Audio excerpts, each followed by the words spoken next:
Chers internautes, bonjour et bienvenue dans votre flash d'information.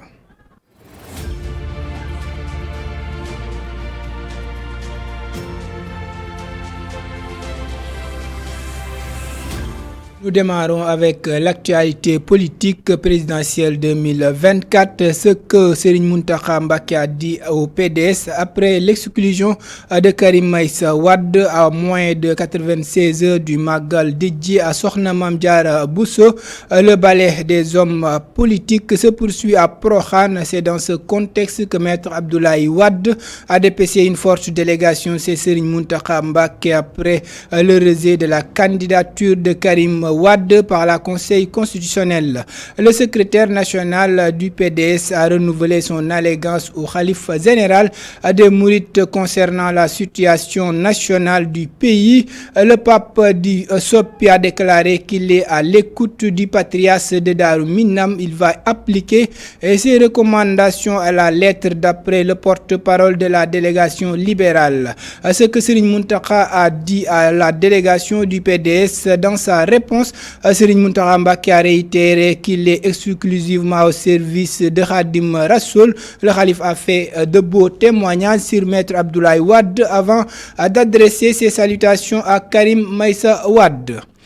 Parlons société empoisonnement au tesson de bouteilles. La Ñaarel envoie la Awo enceinte à leur mari et leur mari aux urgences. Émigré établi en France, Maître Danfakha et sa première épouse, âgée de 19 ans, ont échappé de justesse à la mort. L'Observateur explique que le couple a été transféré aux urgences de l'hôpital régional de Kaolack après avoir été admis à l'hôpital de Tamba. Selon le journal, l'enquête a établi que les patients sont victimes d'un empoisonnement au tesson de bouteilles au banc des accusés. La Ñaarel Traoré, âgée de 15 ans, avait dissimulé les débris dans le dîner qu'elle a servi aux victimes dans la soirée du 21 décembre 2022. Face aux enquêteurs, le mari a confié avoir senti avant que les douleurs ne se déclenchent. Traoré a avoué son intention de tuer son mari et son coépouse. La Ñaarel a été déférée pour tentative de meurtre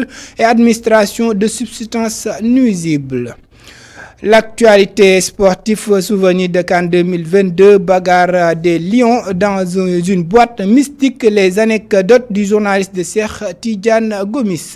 La Coupe d'Afrique des Nations 2022 est restée gravée dans la mémoire des amoureux du football sénégalais, même si les Lions avaient perdu en finale devant le Cameroun. Cette belle génération qui était composée de joueurs talentueux comme El Hadji Diouf, Khalilou Fadiga, Salif Diao, entre autres, avait fait rêver, mais en plus de belles performances des Lions lors de cette édition, beaucoup de faits divers ont marqué cette CAN. Envoyé spécial à Bamako à l'époque pour couvrir la compétition. Le journaliste Cheikh Tidiane Gomis a été témoin des débords de la bande à Diouf, des histoires mystiques. Le journaliste de Walfadjri rebombine ces événements qui avaient défrayé la chronique il y a 22 ans.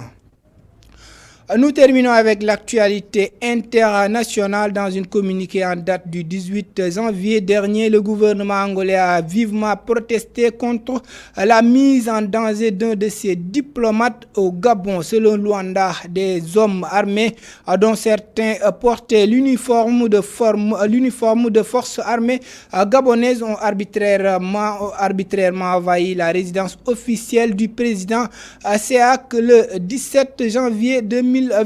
Les intrus avaient agressé psychologiquement le président de CEAC et son assistant qui trouvaient à l'intérieur de la résidence.